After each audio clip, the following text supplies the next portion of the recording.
केंद्र सरकार भारत के 12 राज्यों में मतदाता गहन पुनरीक्षण अभियान चालू कर रही है, जहां पर नागरिकता को लेकर अलग अलग दस्तावेज मांगे जाएंगे।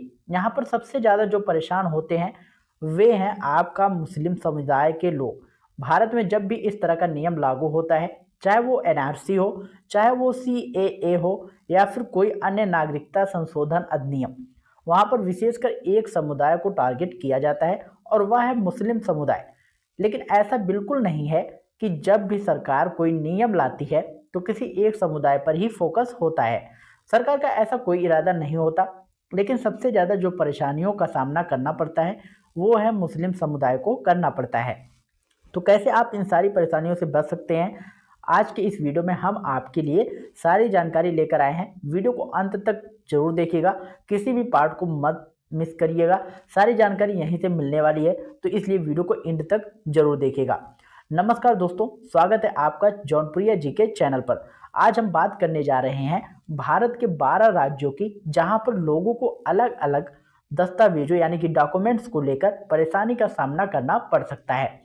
तो कैसे आप इन सारी परेशानियों से बच सकते हैं, सारी जानकारी आज के इस वीडियो में हम आपके लिए लेकर आए हैं। अंत तक बने रहिएगा और आप लोग किस राज्य से बिलोंग करते हैं या हमें कमेंट के माध्यम से जरूर बताइएगा, ताकि उसके बारे में सटीक जानकारी हम आपको दे सके। तो चलिए देखते हैं सारी जानकारी डिटेल में। आगे बढ़ने से पहले वीडियो को लाइक कर दीजिएगा और अपने भाई बंधुओं के बीच शेयर जरूर कर दीजिएगा, ताकि वे भी इन बड़ी परेशानियों से बच सके। और अगर आप इस चैनल पर पहली बार आए हैं तो इसे जरूर सब्सक्राइब कर लीजिएगा, क्योंकि हम बात करते हैं आपके अधिकारों और सरकार के उन आदेशों के बारे में जो आपके जीवन को आसान बनाते हैं। तो चलिए शुरू करते हैं। दोस्तों, बात हो रही है मतदाता गहन पुनरीक्षण अभियान की। यह प्रक्रिया अभी हाल ही में बिहार में संपन्न हुई है और हम बिहार से ही बिलोंग करते हैं। तो क्या क्या परेशानियां झेलनी पड़ी है, उन समस्याओं को लेकर हम आपके सामने लाए हैं, ताकि बाकी राज्यों में भी अवगत कराया जा सके कि कैसे आप इन सारी परेशानियों से बच सकते हैं। अगर आप देखेंगे तो वर्तमान स्थिति 2025 में पूरे देश में सघन गहन पुनरीक्षण अभियान चल रहा है। इस अभियान का मकसद क्या है? मतदाता सूची, नागरिकता और सरकारी रिकॉर्ड की सटीकता की जाँच, यही इसका उद्देश्य बताया गया है। सरकार कहती है कि सिर्फ मतदाता सूची के लिए किया जा रहा है, लेकिन इसके आड़ में नागरिकता की भी जांच शामिल कर ली गई है और इसके लिए अलग अलग डॉक्यूमेंट्स मांगे जा रहे हैं जो लोगों के पास आसानी से उपलब्ध नहीं है। भारत में लगभग 37% लोग निरक्षर हैं, जिनके पास इस तरह का डेटा नहीं है, तो वो कैसे अपने दस्तावेज दिखाएंगे? जो पढ़े लिखे हैं उनके पास तो कोई डॉक्यूमेंट्स होते हैं, लेकिन जो अनपढ़ हैं उनके लिए यह मुश्किल है। तो आइए उससे संबंधित सारी जानकारी आप लेकर आए हैं। यही वजह है कि खासकर मुस्लिम समुदाय में यह डर फैल गया है कि कहीं उनकी नागरिकता पर सवाल ना उठ जाए। और ऐसे पहले भी कई बार हो चुका है या हुआ है कि जब भी नागरिकता पर सवाल उठा है तो सबसे ज़्यादा टारगेट मुस्लिम समुदाय को किया गया है। लेकिन इससे बचने का तरीका है और परेशानी उतनी बड़ी नहीं है जितनी दिखाई जा रही है। अब बात करते हैं एनआरसी और नागरिकता की डर की। असम में जब एनआरसी की प्रक्रिया हुई थी तब लाखों लोग लिस्ट से बाहर हो गए थे। एनआरसी सबसे पहले 2019 में असम में करवाया गया था और यह सुप्रीम कोर्ट के आदेश से हुआ था। उसमें लगभग 200 करोड़ का खर्च आया था और उस लिस्ट में ऐसे लोग भी बाहर हुए थे जिन्होंने सेना में रहकर देश की सेवा की थी। कई देशभक्त लोगों की सूची से बाहर कर दिया गया था। अब जब देश भर में इसी तरह की जांच जैसी गतिविधियां चल रही हैं तो लोगों के डर का भी माहौल बना हुआ है, जैसे स्थिति ना आए, चाहे वो बिहार में हो या किसी अन्य राज्य में। सरकार की अस्पष्टता और राहत की खबर। केंद्र और राज्य सरकारों ने स्पष्ट किया है कि नागरिकता साबित करने के लिए आपको वैध पहचान और जन संबंधी दस्तावेज रखने हैं। अगर आपके पास एक भी मजबूत डॉक्यूमेंट्स है तो चिंता की कोई जरूरत नहीं है। अब बात करते हैं कौन कौन से डॉक्यूमेंट्स वैध माने जाएंगे। अगर आपकी जन्मतिथि 1987 से पहले की है तो आपका कोई एक डॉक्यूमेंट्स ही काफ़ी है, और जैसे जन्म प्रमाण पत्र, मैट्रिक सर्टिफिकेट या फिर पासपोर्ट।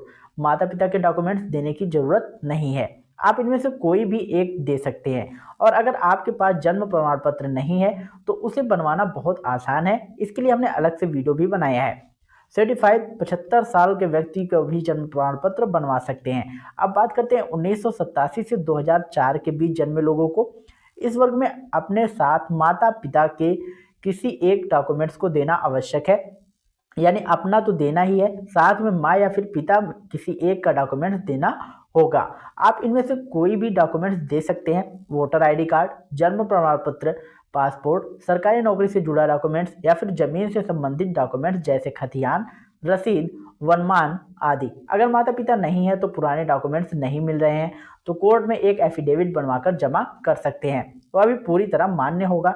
अब बात करते हैं तीसरी श्रेणी की। अगर आपका जन्म 2004 के बाद हुआ है तो इस स्थिति में माता पिता दोनों के डॉक्यूमेंट्स देना जरूरी है, यानी 3 दस्तावेज लगेंगे, आपका, माँ का और पिता का।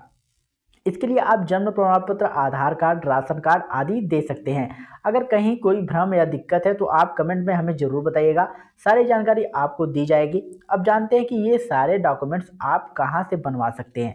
तो दोस्तों, गांव में है तो पंचायत भवन या फिर ब्लॉक ऑफिस से बनवा सकते हैं। शहर में RTPS काउंटर या ब्लॉक में जाकर बनवा सकते हैं। ऑनलाइन माध्यम से भी आवेदन कर सकते हैं। जाति, निवास या जन्म प्रमाण पत्र सीधे 7 से 10 दिनों में मिल जाते हैं, कहीं भी अतिरिक्त पैसा नहीं देना पड़ता। और अगर कोई मांगता है तो शिकायत जरूर कर सकते हैं आप।